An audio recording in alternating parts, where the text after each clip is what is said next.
बच्चा सब्जी खा के बाहर आया, पूछा सब्जी किसकी थी तो पता नहीं।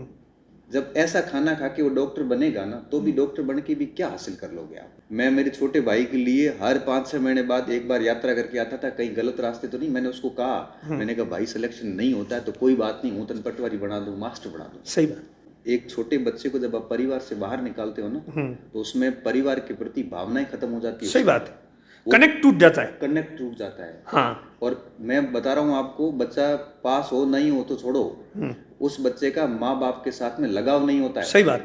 वो एक मशीनी मानव बन के रह जाता है वहां पे। सिर्फ गणित, फिजिक्स, साइंस जो भी उसको वही पढ़ना है, उसकी दुनिया वही हो जाती है। दुनिया हो जाती है। हाँ। आप बच्चे को समाज और परिवार से तोड़ दिया, उसको मशीनी मानव बना दिया वहां पे।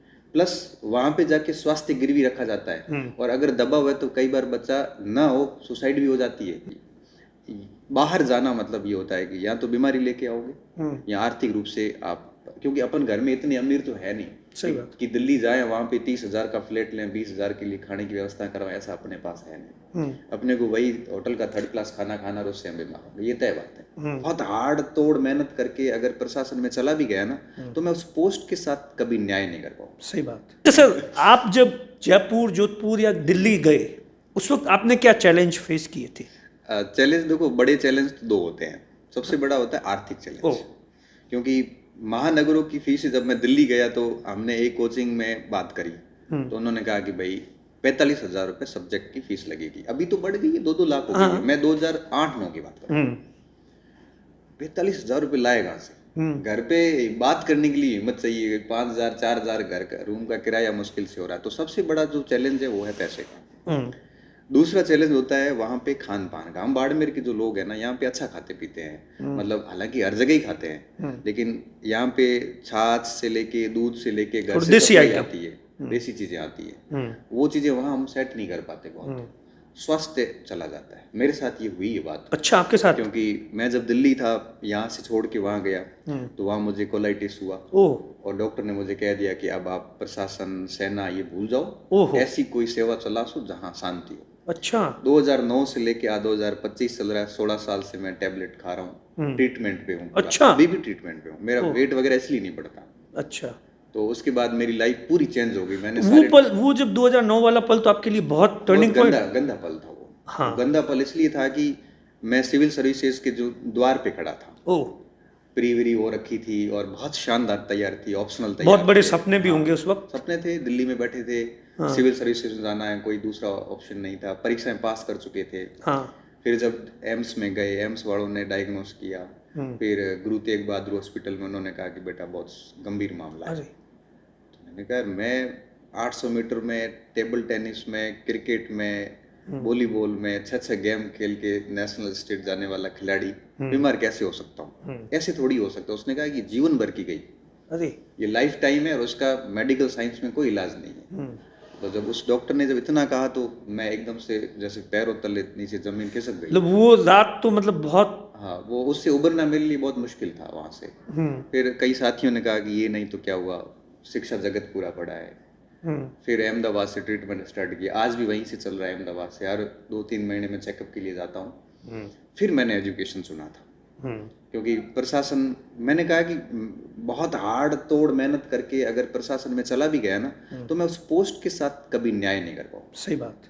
क्योंकि सिविल सर्वेंट होने का मतलब परीक्षा पास करके केवल नौकरी लेना नहीं। सही बात। वहाँ पे आपको 24/7 ड्यूटी करनी पड़ती है, जनता के लिए हर समय हाजिर रहना पड़ता है। और इस बीमारी के साथ मैं कुछ नहीं कर सकता, ये तो नहीं कर सकता। और मेरे 1-2 साथी अल्सर में थे, जिनका सिविल में हुआ, वो बाद में छोड़ के कॉलेज शिक्षा में आए।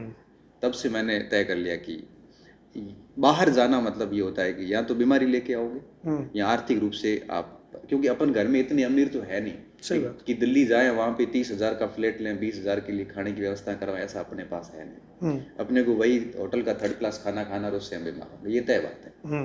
तब मैं आज भी स्टूडेंट्स को कहता हूँ, बहुत ज़रूरी है तो बाहर निकलो, नहीं तो बाढ़ में निकलो।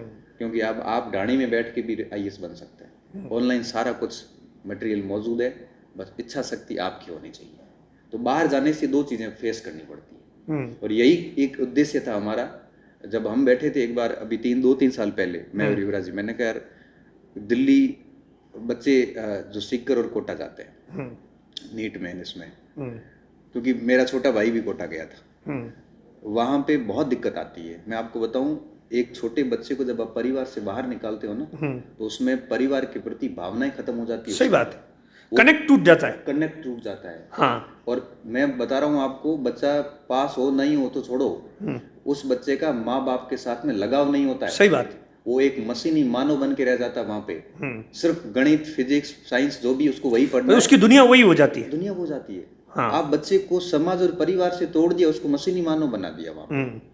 प्लस वहां पे जाके स्वास्थ्य गिरवी रखा जाता है, और अगर दबाव है तो कई बार बच्चा ना हो सुसाइड भी हो जाती है। और कई बार अलग तरीके का प्रेशर होता है। कई बार नशों में घुस जाता है वो, कई बार वो गेमिंग की दुनिया में चला जाता है। 10 में से 6-7 तो उदाहरण ऐसे जब बच्चा बर्बादी होता है। सही बात। मैं मेरे छोटे भाई के लिए हर 5-6 महीने बाद एक बार यात्रा करके आता था, कहीं गलत रास्ते तो नहीं। मैंने उसको कहा, मैंने कहा भाई सिलेक्शन नहीं होता है तो कोई बात नहीं, हूँ तन पटवारी बना दूँ, मास्टर बना दूँ, सही बात।